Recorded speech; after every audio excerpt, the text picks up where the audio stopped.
This is the Yanks Go Yard podcast with Adam Weinrib and Thomas Carinante. Welcome to a St. Patrick's Day edition of the Yanks Go Yard podcast. I didn't know I was going to do that until we went live. And then, you know what? I'm Adam Weiner alongside Thomas Carinante, the two most Irish names you will ever hear in a row. And we're going to be talking about the New York Yankees signing another good Irish boy, Anthony Rizzo. Just kidding. I know these people aren't Irish, folks. I'm not a dumb guy. The Yankees made their bed. They lied in it. They are the Dua Lipa of Major League Baseball. They keep saying, we're good. They just keep saying, we're good. And they signed Anthony Rizzo and let Freddie Freeman go in a different direction, which became official late Wednesday night, because why would a Major League Baseball move happen before midnight or 11:45 or something in that general range? That's just what happens now. So we got late night baseball transactions, and none of them are really positive in the Yankees' direction either. It's a major shakeup. Gary Sanchez and Gio Urshela are gone, or it's Anthony Rizzo putting the breadcrumbs down for Freddie Freeman to go elsewhere. We're going to be talking about all of this and more, as well as the elephant-sized vaccine question in the room, and of course the Yankees' best player in a contract year who just doesn't want to talk about it and maybe doesn't want to trust the science. We're going to be talking about all of that. Welcome. That's not even a word. It's been a long day. You can find us on Apple Podcasts, Google Podcasts, Spotify, wherever you get your podcast. Drop us a 5-star review along with a mailbag queue. We'll be more than happy to answer. Welcome to all of the new listeners finding us on YouTube today for the first time, or Twitter. We are live streaming every Monday and Thursday, all off season long, and the regular season is approaching, so we're going to have to adjust that schedule a little bit. Maybe some breaking news, maybe some big old games. Maybe you want live recap shows. We will do any and all of those things for you. But for the time being, we are live at 2 o'clock Eastern, Mondays and Thursdays. Thomas Carinante, welcome to the podcast. Are the Yankees finished making their roster? I still have hope that we're not done. We can't be done, but we've gone a significant step towards being done after signing Anthony Rizzo. Yeah, I wish we could do a live podcast at some point, but they're signing people and making trades at 10:30, 11 o'clock. They're operating like a West Coast team. I don't get it. I don't know why everything kind of has to appear to be complicated. How did a 2-year, $32 million contract for Anthony Rizzo come to a head at 11 p.m. on a Tuesday night? I have no idea. I also don't know. Anthony Rizzo is a tough subject. You know this. We all know this. The plan C, based on all the other options that we had talked about throughout the offseason, even last year when there were rumblings that Freddie Freeman didn't sign yet. But once again, everybody assured us he'd be back with the Braves. Once again, the insiders assured us he'd be back with the Braves. He is not back with the Braves. Matt Olson, seemingly a gettable target based on the amount of prospects and the amount of depth the Yankees have. Passed on that. And Rizzo, I think this is just problematic for a couple reasons. Look, once again, the Yankees don't need the best player at every position. Say it every episode. Rizzo diversifies the lineup, lefty bat, but you had the opportunity to get Freeman. We'll get into what the Dodgers signed him for. Wasn't that much money, which makes me kind of think that he didn't want to come here, which is what John Heyman said a couple of times. There was reportedly a bigger offer out there for Freeman, and he rejected it to go to the Dodgers. But the whole Luke Voit thing still bothers me because Luke Voit already went through this last year. You trade for Anthony Rizzo at the deadline right when Luke Voit gets healthy. Anthony Rizzo goes on the shelf with COVID. Luke Voit wins AL Player of the Week. Anthony Rizzo comes back. Luke Voit goes back to the bench, doesn't play at all, gets infrequent pinch hit at bats, doesn't really matter for the rest of the season. And now you have Luke Voit at spring training. Second time they did this. Gio Urshela was the starting shortstop on Sunday morning. He's traded Sunday night. Luke Voit is the starting first baseman on Monday afternoon. Anthony Rizzo is signed Tuesday night. So why are you doing this to this guy again? We already created some sort of issue with Josh Donaldson coming to town and Garrett Cole. Felt like something that could be very avoidable. We're Team Donaldson now. We got no choice. This is our squad. Donaldson's a good baseball player. Like him on my team. Very weird how the Yankees decided to spend money, though. Now you bring Rizzo back. You couldn't have traded Luke Voit before doing this. There really is no market for Luke Voit, a $5 million first baseman who can hit 30-plus home runs and be a force in the middle of your lineup. There is no market for that. What is going on? I don't understand why these moves also have to come with a caveat with, oh, but there's this problem. Oh, but there's this like storyline we have to talk about at spring training. Or, oh, now Luke Voit has to address the media and talk about the Anthony Rizzo signing, knowing that his future is either as a backup or not here. So these are the things that get me mad, because the Yankees typically try to be those guys where they're like, we're not going to rock the boat. We're going to keep our coaching staff intact for the entire year, even though it's an obvious problem, or we're going to stand pat at the trade deadline because we don't want to shake up the roster. And then they do a couple of moves that are just like, you've been doing the same thing. You've been on the level playing field for the entire time, and now you're doing these out of character moves that don't really move the needle that much. They certainly move the needle. The Yankees are better than they were yesterday, and I think this is way more of a playoff team than last week's version. But everything still kind of puzzles me. I'm not entirely sold on everything. I don't feel great about everything. I'm just like, okay, sure, fine. I think this will do. And I don't like feeling like that, especially on St. Patrick's Day. I want to feel good. Have some car bombs, dude. The Luke Voit comments are so uncomfortable. This is the best place to play baseball. Who knows? Maybe I'll still be here, but I have no idea. I mean, if it were up to me, we're just repeating episodes from last August. If it were up to me, they'd keep Luke Voit, because I don't need the Brewers' 28th best prospect, and I don't need like somebody kicking in $1 million and the Yankees eating $4 million to get Luke Voit off the roster, especially if there's a vaccine question with Anthony Rizzo, and there's a chance that City Hall just doesn't relent on this, and the Yankees are missing 70, 80 home games that they would have had Anthony Rizzo for. So there's no shame in having a backup first baseman who's often injured and who is not necessarily reliable as a starter, but puts up hits whenever he's healthy and available. Availability is Luke Voit's worst trait and has been for several years now. But when he's available, all he does is hit. He doesn't field as well as he hits, but all he does is hit. So I'm still on board with keeping him, although it does feel like last summer they left the door open and then never used him. This year, the door is basically closed. His future is not here. He is as good as gone. Where, I don't know. And so I'm just going to have to gird for getting, like, again, a 19-year-old lottery ticket from the back of the Brewers top 30. And I'm just going to have to be like, yeah, that's better than Luke Voit. And then Anthony Rizzo gets hurt, or Anthony Rizzo doesn't get vaccinated and he can't play. And then I'm like, my first baseman is DJ LeMahieu now. Like, this is just what I'm going to have to deal with. It's so obviously not the correct thing to do. You want as much offense as you can for a team that didn't have nearly enough offense last year with Anthony Rizzo in place. And yet Luke Voit will get traded, and Luke Voit knows it, and everybody talking to Luke Voit at spring training is making things more and more uncomfortable, and Luke Voit taking grounders on his knees at first base next to Anthony Rizzo is an uncomfortable sight for everybody, and nobody should be putting him through that, and nobody should be going through that. Now, I do want to dispel for a moment the fact that, just because Anthony Rizzo is plan C doesn't mean he's not good. Yes. He also gives the Yankees a lot of financial flexibility. They have him for 2 years, and they have an opt-out after the first year. So we really did not have to lock in Anthony Rizzo. I think a lot of the people nervous about it were like, 4 years for Anthony Rizzo? We're going to have to pay $70 million for Anthony Rizzo? No, you're not. Also, one of my biggest pet peeves is I saw somebody compare Anthony Rizzo to Doug Mankiewicz. That's insane. Doug Mankiewicz never topped. Anthony Rizzo last year put up 112 OPS plus, which was one of the worst full season totals of his career. Doug Mankiewicz only got there once. So that's not Doug Mankiewicz as a player. Anthony Rizzo, even at his worst, is better than Doug Mankiewicz. And he's 32. He's not 37. So, and he had COVID last year. And the year before, when you were worried about him, he was a Gold Glover and he played like 60 games. That was not a real season. He had plenty of opportunities to boost his numbers. Will Anthony Rizzo be the 135 OPS plus of old? Will he be a 140 OPS plus with a Gold Glove? I don't know. But my second pet peeve is seeing people saying, this is what Rizzo is. He's like a 110 guy. Why is that what Rizzo is? That's one season of what Rizzo was. That's what Rizzo was in 2021. It's the most recent data you have. But look at most baseball players' careers. How many of them are completely linear? How many of them are what they are at 24 their entire career? How many of them are their worst season for the rest of their career? If you're honestly telling me Anthony Rizzo can't regain 10 to 15 more points on that OPS plus, a full season at Yankee Stadium, again, pending vaccination requirements. But if you're telling me he can't get back up to a certain level, you're just the most 2022 Twitter thing to do is be like, Anthony Rizzo is exactly what his 2021 stats were.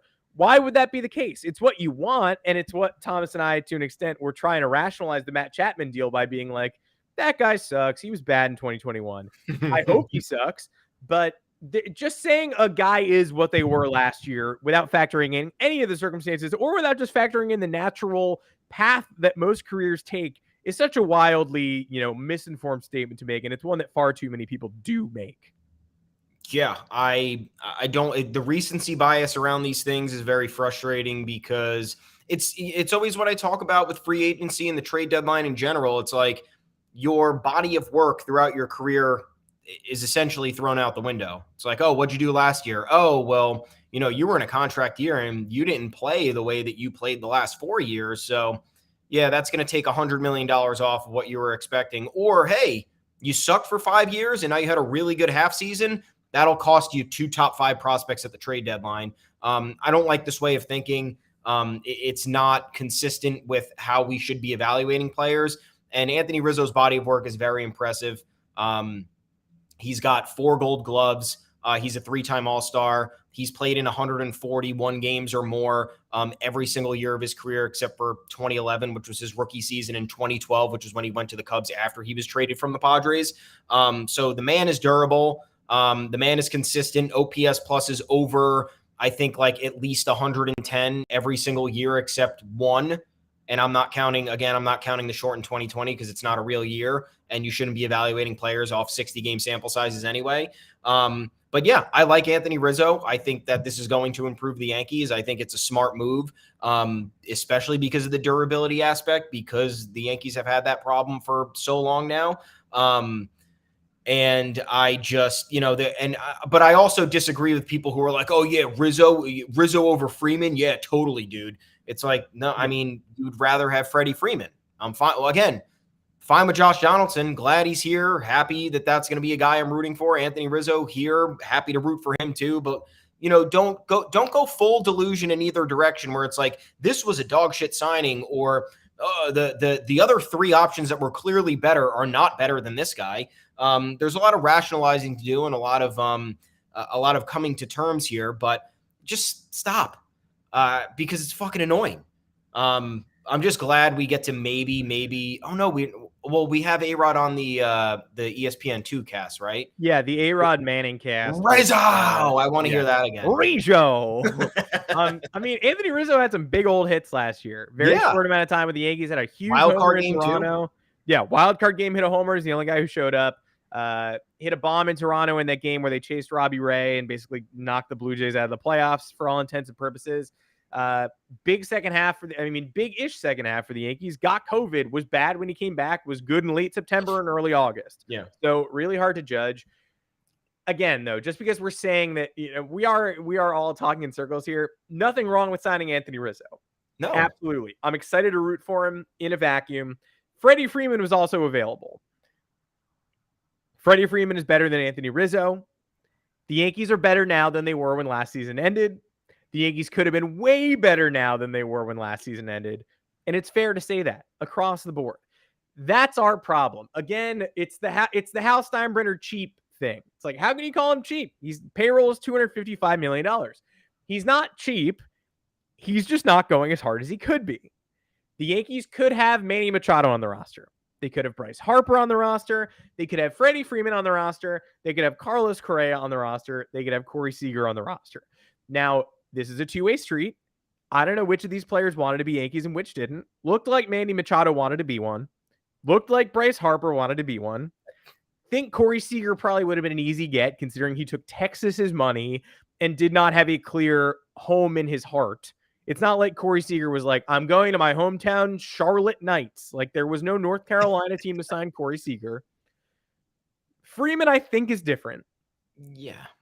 I think my inclination, and take this for what you will, Aaron Boone at the beginning of the offseason said there's one guy we want above. They were like, is there one free agent you want above everybody else? And he was like, oh yeah, there's a guy. I think that guy was Freddie Freeman. I think he was their number one priority. I think that's why they were in every rumor and why when free agency opened, people said, are the Yankees going to make a big push? Buster Olney saying free agency about to start. My lingering question, are the Yankees about to make sure they can corner the Freddie Freeman market? I think they wanted to, but we'll never hear their offer because I think Freddie Freeman's camp was basically just like, do not give it to us. what we've heard so far, the Dodgers got him for 6 years and $162 million. It tops Matt Olson's AAV, 8 years, 168 for Matt Olson. Good deal. Market didn't crater. Decent amount of money for Freddie Freeman. Could the Yankees have afforded more? Absolutely. But where did the bidding net out? It was the Dodgers. It was the Tampa Bay Rays, apparently. It was the Red Sox checking in. We'll never know what their actual interest level or offer was. They're the check-in kings. They always will be. They always have been. Nothing. They got to sign Trevor Story or Carlos Correa now, or else their offseason looks bad. Really bad. Really, really, really bad. Michael Wacha and Rich Hill both in the rotation now. Chris Sale out because he has no vaccine, and he has a crazy fracture from Carlos Correa's masseuse, breaking his ribs. I don't know what happened there. Their offseason looks terrible unless they sign Correa or Story. But again, they're the check-in kings. They finished third. All we heard was that the Yankees were way in on Freeman and chasing him, but now suddenly they're not even in the top 3, and we're never going to find out their offer. Why? Because I think Freddie Freeman just said no. I think Yankee fans need to get it through their heads. There is consent in these negotiations. I don't get it. Why can't the Yankees sign everyone? I think that's a conversation for the Correa and the Seager and the Manny Machado and the Harpers of the world. I don't think that's necessarily a conversation for Freeman based on what we saw this week and how things played out. If you disagree, I'm open to it, but I think it's pretty obvious that this wasn't the Yankees opting for Rizzo over Freeman. There were some disturbing conversations also where it sort of seemed like the Yankees were afraid the Red Sox were going to get Freeman. And then it was like, great, is that just an irrelevant detail? Did they back out because they're worried the Red Sox are going to get Freeman? Because if fucking so, spend more fucking money for Freddie Freeman. It seems now that might have been an unfounded accusation. They were just not really in the conversation. And we're just worried. It had nothing to do with their offer. They just were worried that the Red Sox were going to get him. And then they didn't because they're the check-in kings. And I'm glad they didn't. Open up. I mean, how do you feel about this? Clearly, this is an upgrade over Anthony Rizzo. I don't want to I don't want to end this conversation saying like the Yankees made the best choice for themselves getting Anthony Rizzo. I mean, Matt Olson's better than Anthony Rizzo too. They probably could have pulled off that trade and that extension. But the lingering, stench of the Freeman chase is just that they weren't in, even though they tried to be in. Yeah, it's especially bizarre for the Yankees because they are usually a little bit later to the game in free agents. They're not showing their hand the entire time because they know that the longer they're in some sort of sweepstakes for a player, the higher the price is going to go up. The agents know if they have a team like the Dodgers and if they have teams like the Dodgers and the Yankees both involved, it's going to be some sort of bidding war and they're going to get as much money as possible. So when you realize that the Freddie Freeman rumors for the Yankees dated back to November, maybe it was a ploy to drive up maybe they thought the Red Sox might be in here and they inserted themselves early on into the sweepstakes to drive the price up to get the Red Sox out. Maybe they heard that the Rays might be interested and they did the same thing there. I don't know. To me, it seems like they did really want to do this. I think you're right. I think that there was just no interest from Freeman. And I think that's kind of the trend that we're looking to in New York sports, especially with the Yankees, because you look at guys like CC Sabathia and Garrett Cole, they didn't want to come here. They had no real interest to come here. They had other ideas. And then the Yankees came in and blew them away with offers. And then they said, well, how is Garrett Cole going to turn down $80 more million in the next highest starting pitcher? He's simply not. You're not going to do that. It's bad business. It's bad for the Players Association. It's bad for everything. CC Sabathia openly talked about it on the R2C2 podcast. Wasn't even really interested. And then they throw what was it, $190 million at him? 13 years ago? Shitload of money. You're just going to take it and you're going to deal with the expectations. But nowadays, the Yankees aren't entirely doing that with every free agent. They aren't blowing people out of the water. They're not giving people the offer that they can't refuse. And if I was an athlete, would I want to play in New York? Maybe, but probably not. If I have to deal with everything that comes with it, the expectations, the ruthless fans, the ruthless media, the high taxes, whether you think that's a dumb argument or not. You look at Freddie Freeman's deal, dude. He signed with the Dodgers for that extra year. The Braves reportedly offer him 5 for $140. Mm-hmm. He signed for 6 $162 with the Dodgers, which is a higher AAV. actually a lower AAV. The Braves AAV was $1 million higher, but the California state income tax takes away that extra 1 year and $22 million over the life of the contract. So he essentially, it was like at the end of the day, it was an $8 million difference between the Braves and the Dodgers in terms of actual earning power. He clearly went to the Dodgers, I think, because of the home connection. It's where he's from. Team is better. It's a little bit more lax out there. It's not as crazy and fast paced and grueling as it is in New York. And I think that athletes have the right to and are reasonable for not wanting to play here. It's very demanding. Look at Giancarlo Stanton. Very good 2 years with the Yankees. The other 2, he was injured. Really nothing he could do about it.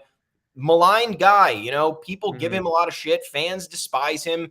It's slowly turning into a Gary Sanchez situation where it's like you either blindly defend Giancarlo Stanton or you absolutely think he's one of the worst acquisitions in team history. I was before he started performing in the second half of the season, I was on that side. They traded for this mammoth contract. He had one good year in 2018, injured, OPSing 790 for the first half of the season. Then he blows the doors off. So the advantage of playing in New York is you can change the narrative that quickly if you're that good. But Freddie Freeman doesn't seem like he would thrive in that type of situation. He's a very laid back dude. And it just seems like it might've been maybe a little bit too overwhelming for him. I would just like an answer from the Yankees front office. I would love somebody to come out and just be like, hey, he wasn't interested. So I would always love that. That's all I want. Cause I don't want to be, spewing conjecture about what may or may not have happened because again, we're not going to know. One source, John Heyman, suggesting that these happen, which is great. Yankees could have used John Heyman as a mouthpiece to be like, hey, let the world know that he didn't want to come here so everybody can know that we tried. And then we settled on Rizzo for essentially 1 year and $16 million, saved $140 million in the process and didn't have to worry about, the long-term payroll implications. So yes, the Yankees could have and should have done this deal if it was possible. To me, but that's the thing. If this is where they're drawing the line, then something needs to be done. If they're saying 6 years and 162 is too much for Freddie Freeman to really give your team that extra bump, then we're talking about a legitimate problem with this team. Yeah, there's no need to do the leverage machine anymore, right? No. I don't need to read the John Heyman tweets. I don't need to read about how the Red Sox and Padres were in because obviously the Freeman camp was scrambling a little bit once the Yankees were out. When the Yankees jumped in and did Rizzo, they're like, so we lost one of the 3 teams we keep saying is involved in the Freddie Freeman chase. What do we do now? Like, that's obvious. But again, I would love for somebody to come out and say just he did not want to be here. It would be very helpful to hear that from an authority figure. Until I hear something like that, though, I'm going to keep saying that the Freeman deal isn't the one you should be mad about. Letting Jock Peterson go to the San Francisco Giants for $6 million, that's the one you should be mad about because that's the incremental upgrade that's just so obvious. And instead, the Yankees have a locker reserved for Brett Gardner. And that came out this morning, that there's still a locker in the corner of the locker room that apparently, if you read the article from Brendan Cuddy, always goes to a veteran outfielder, quote unquote. Like Bernie Williams had it for a while. Ichiro had it, and that's adorable, and that's great. And the Yankees don't really have that guy on the roster right now, and they're not going to give Aaron Hicks the veteran outfielder locker. But come on. We've said this all offseason long. Reserving a locker for Brett Gardner is the definition of not having a plan. If you say you're going to improve, no skin to, like, I'm not angry at Brett Gardner. But if you say you have a plan to improve the roster, but you've also just reserved a locker for Brett Gardner until he decides to wander into camp, then that shows that your plan was just, okay, pencil in Brett Gardner. We're not improving that area of the roster. We have no intention of doing that. Jock Peterson's better. He's a more valuable player. If you want to sign Brett Gardner, make him your 26th man on the roster, that's fine. Also sign Jock Peterson. Brett Gardner can't be your first line of defense. He can't just waltz into camp whenever he wants to. And it seems like he is both of those things at this moment. Yeah, I mean, again, not mad at Brett Gardner at all. It's just the way the Yankees outfield situation kind of shaked out. He should be the odd man out. Aaron Hicks, not really reliable, but untradeable contract. Giancarlo Stanton, lower body muscle issues, can only play X amount in the outfield. So And you look at Brett Gardner outside of his 2019 career year, like all the other, 2018, not good, short in 2020, not good, not going to judge him on that, but also like 2021 was not really good. So there needs to be some greater plan here for the depth, and $6 million for Jock Peterson seems reasonable. Fourth outfielder, can DH, lefty at bats, very clutch, could pinch hit, seemingly checked a lot of the boxes that would have solved a number of problems for the Yankees. And that's the one where you're like, why is this? And because you look at the situation too, he went to San Francisco. It's not like he went to a low tax state, or he went to a place where, he didn't go to a contender, or he went to a place where, the media is a little bit more laid back. No, it's San Francisco. Like it's all LAR. It's a New York West essentially. So I know it's his home too. He's from Palo Alto or whatever. But get in there, give him an extra $2 million. Seems reasonable for a fourth outfielder who can play the corner spots and be okay. And be a lethal bat in the postseason. I don't know, but the division's also making moves. I just added this in while we were chatting. Yeah, let's talk about it. Why would we not talk about this? Yankees have upgraded. Admirable, fine. Glad they're doing something. It took a while. The frustrations boiled over. Now we have a roster. But rivals are getting good too. And the Blue Jays are the ones who are really firing on all cylinders. They signed Kevin Gossman before the lockout. They brought in Yusei Kikuchi to deepen the rotation, which I think is not anything groundbreaking, but very smart to give yourself innings and give yourself veteran presence in the starting rotation, which the Yankees don't really have for the most part. And now they trade for Matt Chapman. Do I think that this is anything the Yankees should be worried about? Somewhat. I don't think it's as like we were saying yesterday, not on the podcast. If the Yankees had traded for Matt Chapman, what would the magnifying, sentiment be? Because you can eloquently say it better than I can. Well, I keep talking about this just because. So the Blue Jays are the favorites to win the American League East right now, and rightfully so. Yeah. The Rays are gonna win it, but the Blue Jays are the favorites to win it. The Matt Chapman thing, it doesn't move I think people, and Sweeney Murdy didn't credit me, should have credited me. I was first on this. I'm just kidding, but I was first on this. I think too many people are giving the Blue Jays credit so last year, great roster, missed the playoffs. Best case scenario seasons from Vladdy Jr., borderline MVP. Bo Bichette was incredible. Robbie Ray won the Cy Young. Marcus Semien almost MVP also. Yeah. George Springer was hurt, but George Springer gets hurt. That's what he does. So this offseason, what happens? They lose Ray, gone. They lose Semien, gone. They import Kikuchi. They lose Steven Matz, gone. Fine, gone. They import Kikuchi, and they import Kevin Gossman. I would say Gossman worse than Robbie Ray at his best. Maybe not forever, but last year Robbie Ray won the Cy Young. He's best pitcher in the American League. Kikuchi just is what he is. If they think they can solve him, that's great. Lost Semien, gained Matt Chapman yesterday. Matt Chapman, a platinum glover at third. Incredible defender. Hyunjin Ryu, the majority of his grounders go to the third base area and the third base hole. Going to really help him. Absolutely going to help on defense. Again, Marcus Semien is gone. The Jays traded 2 top 10 prospects and 2 other prospects for Matt Chapman, who last year had a 100 OPS plus, league average. What Gio Urshela did. Same season offensively as Gio Urshela, except he hit 200 and struck out 200 times. He struck out like Joey Gallo and had the same offensive output as Gio Urshela. And that's the Blue Jays' big addition yesterday. If the Yankees had dealt 2 of their top 10 prospects after holding on to them for so long for a guy who, again, is trending down. You want to tell me Anthony Rizzo is what he is last year? Then Matt Chapman is what he is last year, which was a guy who struck out 200 times with not that much power. You can't strike out 200 times if you're Matt Chapman. No. You got to get that in the 170s and 160s. You can't be having a Joey Gallo season if you're Matt Chapman. I Joey agree. Gallo and Matt Chapman, roughly similar players at this point in time. So if Joey Gallo was a much maligned addition for the Yankees, the swing and miss Yankees, all they care about is hitting the ball out of the ballpark, then why isn't Matt Chapman the exact same thing? Gold Glover who struck out 200 times last year, and the bat's trending downward. Yeah, I am the other thing with this is what the Blue Jays are giving up. So like everyone was like, oh man, look at all the prospects the Yankees give up for Joey Gallo. And you look at the Blue Jays' last 2 trades, and it's Jose Berrios, who's a good pitcher, but career 4 ERA, not a ton, mid-rotation, probably as a ceiling at this point because he's been in the league for what, 5 years, 6 years. And Matt Chapman, who I don't want to define him based on his 2021, but that's a hell of a regression after his 2, all-star caliber seasons in 2018 and 2019. And then you have 2 escalating arbitration costs with that. I think he's getting $10 million this year, and then you have to factor in a solid raise for 2023.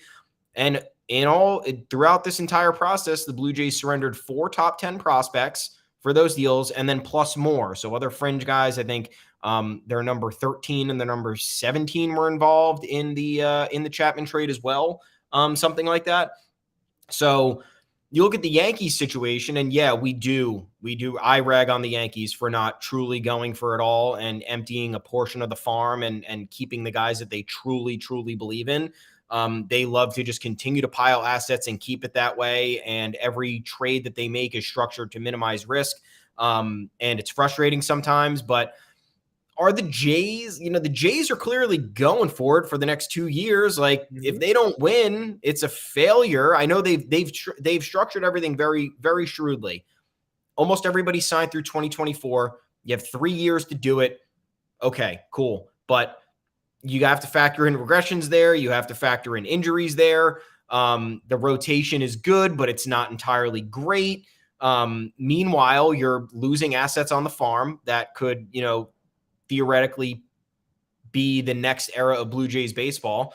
I don't know if they believed in them or not. I'm not very well versed in their farm situation, system situation. But you look at the Yankees, and the Yankees are holding on to their top assets. They've made a couple of deals to, inherit some other team's salary. In the Josh Donaldson one, didn't surrender anything of note there, unless you consider Gary Sanchez and Gio Urshela cornerstones for the team. The Joey Gallo deal was a bunch of Rule 5 guys or mid-level guys who were outranked by other players. So you look at the Blue Jays situation, escalating payroll, diminishing farm system, need to get the job done within the next 3 years, or else they're going to have to, they're going to be climbing back they're going to have to climb back in a significant way on all fronts, because they're going to be losing players in free agency. Their controllable players are going to have rising arbitration costs and then demand contract extensions.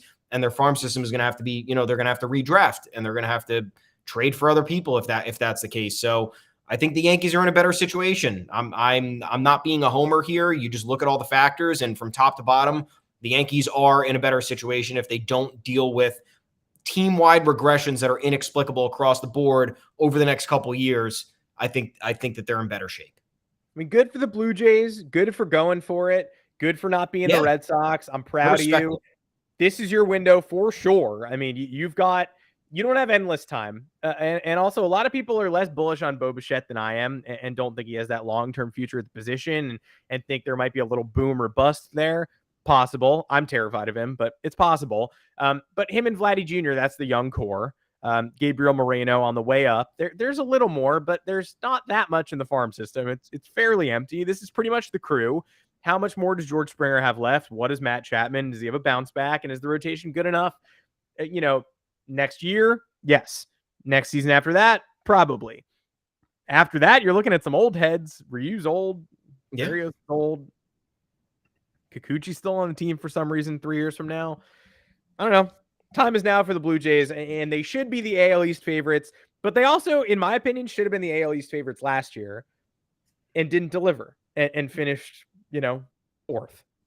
So at least their ace has healthy ribs, but I don't think it's a cinch and a done deal that the Blue Jays are going to win this division.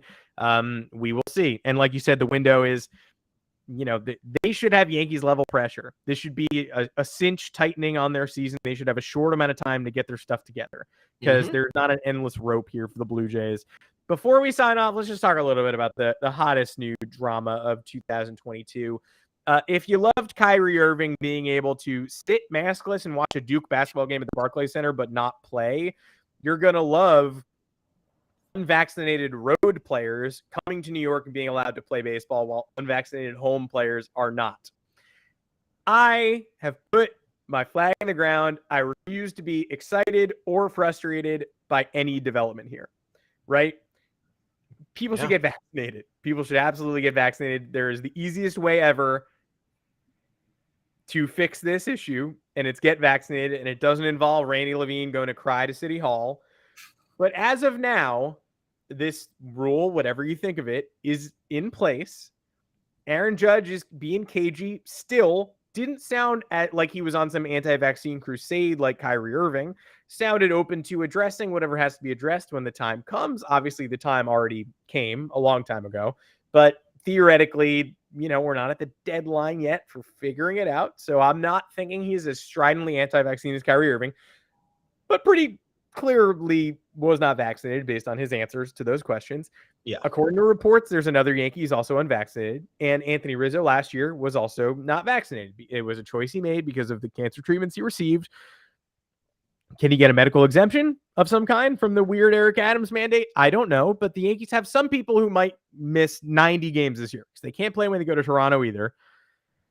All this is to say, people are starting to say trade Judge. I don't know, but would you want to catch useless during all home games for an entire year? It's at least a conversation to have. People were saying trade Kyrie Irving, but then B, he wants an extension. Do you want an extension? Are we sure this mandate's going to be gone in 2023? Coronavirus exists. New strains of the coronavirus continue to exist. You're going to give Aaron Judge $200 million for refusing to be the kind of teammate who complies with a thing like this? It's all uncomfortable. But you at least have to question his future in some capacity. Of course, we're already questioning it because the Yankees have openly admitted they haven't engaged with him on contract extension talks. He's now mentioned multiple times he wants to be a Yankee for life. He also mentioned that he's not willing to negotiate an extension during the season. And now you have the vaccine layer of it. Look, do I think this is going to be lifted? Probably. I don't. I think that Probably. There are exceptions for higher people in society, folks. That's the reality of it. If we had a vaccine mandate on the podcast and one of us wasn't vaccinated and that was the case, it wouldn't be lifted. We would have to get vaccinated. Sorry to podcasters out there. To be in our own homes podcast. Also, like, it's getting ridiculous at this point. Like, X amount of New York is vaccinated. Fans are unvaccinated coming into the stands. I'm not the worst part. I'm not sitting here saying that Aaron Judge is right or wrong, but if you have these other caveats where visiting players that are unvaccinated can come play or unvaccinated fans can come in without being checked, then what, the guys on the home roster who aren't vaccinated can't play? It's completely backwards. It doesn't make any sense if you have 10,000 unvaccinated fans, for example, out of 40, 50,000 people in there. That's a considerable amount. That's more harmful than Aaron Judge and two other guys on the roster not being vaccinated. Eric Adams, he has to look out for the city's public health or whatever. Then look out for the city's public health. Look out for my public health. Stop letting unvaccinated people in a Yankee Stadium or Barclays Center. Absolutely. Indoor places. Yeah, you don't want the Yankees to get sick, but you're cool if I get sick. Yeah. I don't know. I don't understand a lot of it. But all that is to say that he hasn't lifted it for Kyrie Irving yet. The Yankees aren't the Nets. The Yankees do play outdoors. Perhaps we get a shuffle here in the coming weeks, but it's certainly a wrench that you're crossing your fingers going, when Aaron Judge is doing this press conference and the news leaks that as of now he's not going to be allowed to play home games, you're like, please just say you're vaccinated. Please just say you're vaccinated. Please just say you're vaccinated. And he's like, I don't think we need to cross that bridge right now. And you're like, so you're not vaccinated. Great. So let's talk about this for another week and a half. Yeah. The Red Sox don't want to give him credit, but Xander Bogaerts was not vaccinated last year, is vaccinated now. Christian Arroyo was not vaccinated last year, is vaccinated now. Knew they wouldn't be able to play in road series in Toronto and got vaccinated. Now, once they actually have to go to Canada and show their papers, maybe Xander Bogaerts just wants you to think he's vaccinated. Maybe we'll find out some other information when the time comes.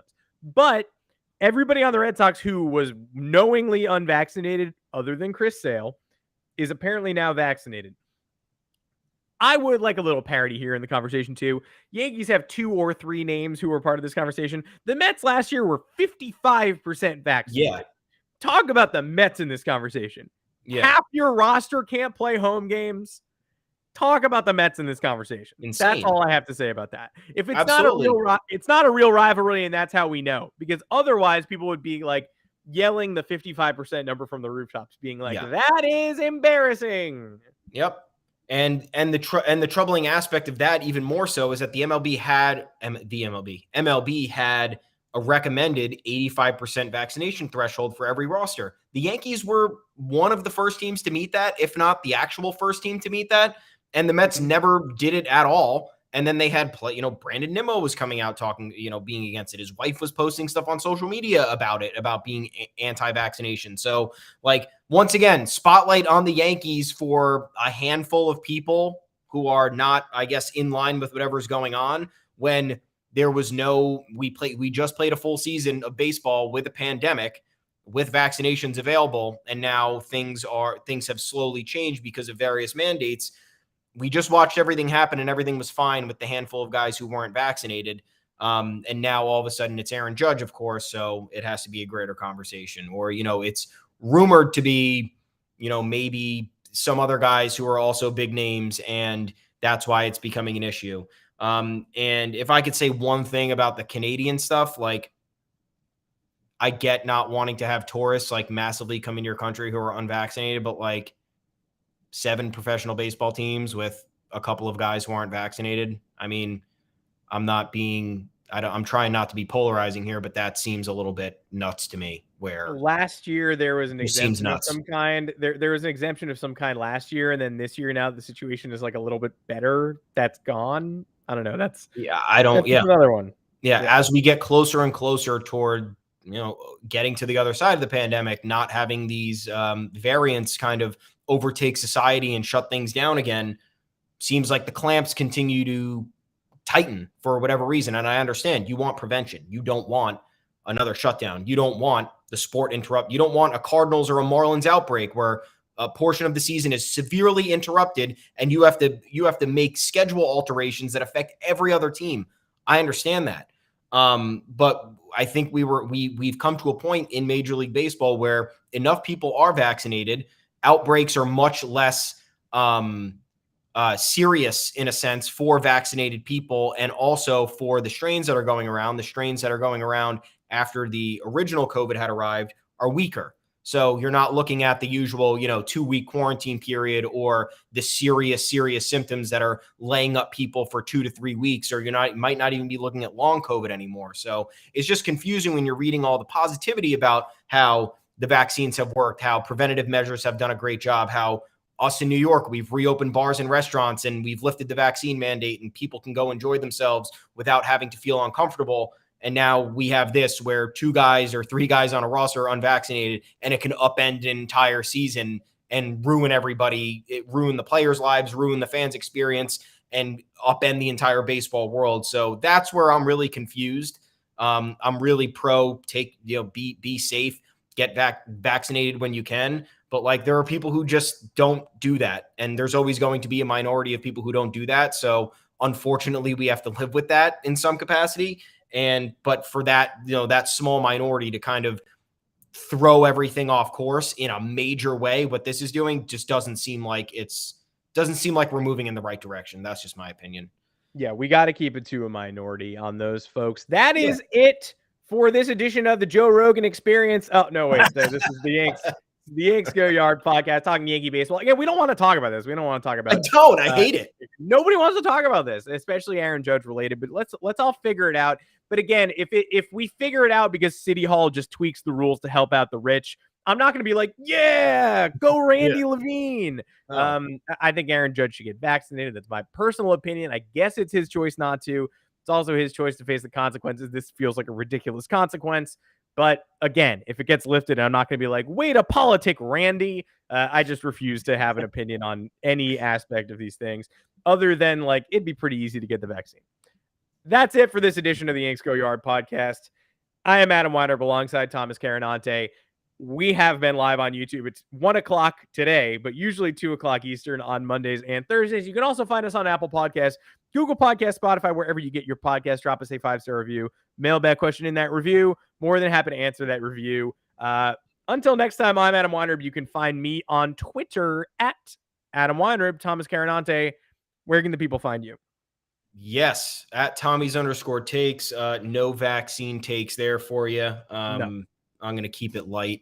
I want everybody to be on the same page and have a fun time and not have to, have their fingers, have other fingers pointed at them. That's really all I'm trying to get at here. Anyway, head on over to yanksgoyard.com. Plenty of content after this wild week. A lot of long articles, a lot of speculation, a lot of connecting the dots here, and still roster spots to fill. Supposedly Yankees are talking to the A's about some of their guys in the rotation. Maybe we're looking at another addition there. Talk to us on the Yanks Go Yard official Twitter account at Yanks Go Yard FS. It's a really good place for everybody. And hopefully we're looking at some moves this weekend, a little bit more movement, maybe daytime movement instead of late night movement. Maybe we can get this time. How about that? Yeah, it'd be great to just not have to let everybody know what's happening at midnight on a random weeknight. But yeah, folks, next time we'll talk to you Monday, 2 p.m. Live on YouTube right here, having a great time. We want you in the chat. We want you on Twitter. Maybe we'll do some polls next time, get some live votes, see what's going on. I don't know. Right? That can engage people. Probably. Yeah. But have a good weekend, guys. St. Patty's Day weekend. It's going to be a great time. I'm going to a bachelor party in North Carolina, leaving in a few hours here. And I'll be thinking of all of you and hoping the Yankees make some upgrades. Happy March Madness too. Who's your pick? Who's in your championship game? Oh man, Duke and Wisconsin. All right. Sorry. Gross. Revenge match for Wisco, who should have won the national title 7 years ago. 7 years ago. Jeez. No, that might have been 6 years ago. Nope. That was 7 years ago. Disgusting. I've got Arizona, Kentucky. Arizona taking it all. I like that. Sound off in the comments if you don't like that. Find me on Twitter. I'm here. I'll be here all day. I'm about to watch Michigan. Apparently that game's close now. We'll see you on Monday.